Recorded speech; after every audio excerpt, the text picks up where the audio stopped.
Pete, tell us a bit about what you're up to at the moment. Thanks, Alex. Good afternoon, old people. Good afternoon to their young friends.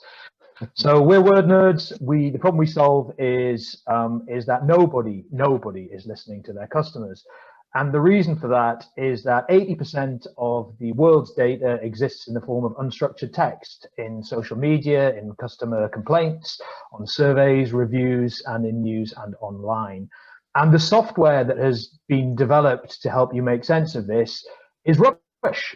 It's great at handling a bunch of marketing campaigns, or it's fantastic at dealing with the quantitative data around words, but it doesn't tell you what the words say. Word clouds suck. They are the most insidious invention humans have ever come up with. Sentiment scores are entirely useless. What do I care if somebody's -2 or somebody's +3? And social is just one voice. Words exist in so many other different forms. And the reason they haven't historically been good at the words bit is because language is weird. It is sarcastic, fluid, it changes all the time. The young people use it very differently to older people. It's regional and misspelt in so many hilarious ways. Above all else, it's contextual. The word outstanding is super positive. Well, here's something for you. Outstanding debt is not very positive at all. It's the worst type of debt that there is. Sharp is a wonderful thing if you're wearing a suit. It's less good on a baby toy. You can take all of the same words, you can shuffle them up in a different order, and it means something completely different. This water tastes like crap. Water companies love that. They get fined from taste and odor problems. This crap tastes like water.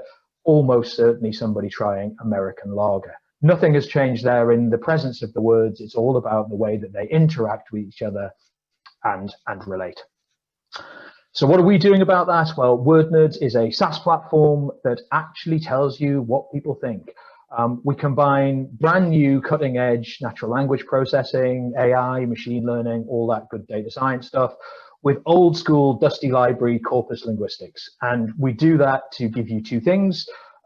What people are saying in a particular data set, the unknown unknowns, the most talked about, the most interesting themes, and what people are saying related to a specific context of yours, related to something that you care about, a question or a hypothesis. And that allows some of the world's biggest brands to do some really interesting things.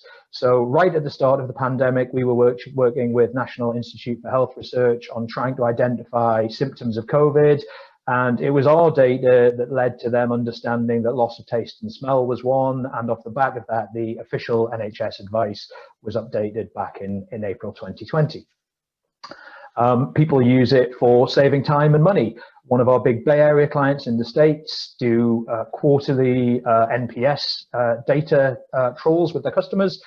They managed to generate 230 hours of manual coding in looking at this data, and that's across 15,000 data points. We've just made that process instantaneous using our platform, saving over 100 grand a year in person hours and massively increasing their ability to sample a lot more data from wider areas of the world.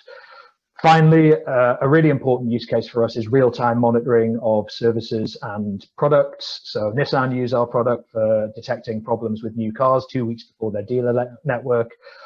Tommy Tippy have redesigned their flagship Perfect Prep machine off the basis of some Amazon review data that we found some issues with. And water companies are using our software to help use their customers as sensors for issues with their network, detecting leaks up to a day before they're reported through official channels and saving money and the environment at the same time. Pete, thank you very much. Claire, any questions? This is a topic close to my heart because over the years, I think this has always been a challenge in terms of understanding the consumer, and there have obviously been a lot of listening tools out there. And what I love is yours clearly is quite unique and really does understand the biggest challenges. But there's one area that I think is fascinating because obviously most brands want to know what's coming or how to tackle sort of what their consumers are thinking in terms of the next month or the next couple of months. How do you tackle that? Because obviously listening tools are so focused on what's been said. Great question. Yeah, so listening as a lagging indicator or a leading indicator. So we're doing some interesting stuff with Sage at the moment around employee engagement.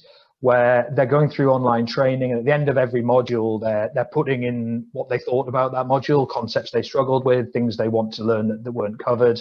And what we're beginning to do is look at the attainment at the end of that training to see who really thrived, who failed, and at what point we can segment the data to see when people are showing indications that they are on the trajectory to get a distinction or being on the trajectory to fail.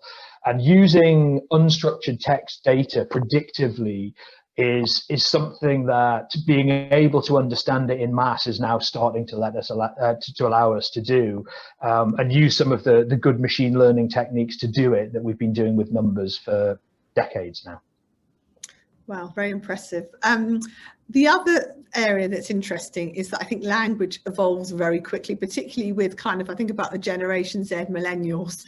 So how do you keep up as well with kind of all the different, the new types of language or expressions that get used? It's really interesting as well. So one of the interesting things about COVID is the word furlough was in none of our lexicons in February, but by March we were all bandying it around like some kind of NHS Supremo. We do some stuff with, I mentioned Nissan. They've got a product called the Nissan Juke, J-U-K-E. One day, an American hip hop artist called Juke, J-U-K-E, went to the top of the hip hop charts, and their feed became all schnizzle manizzle.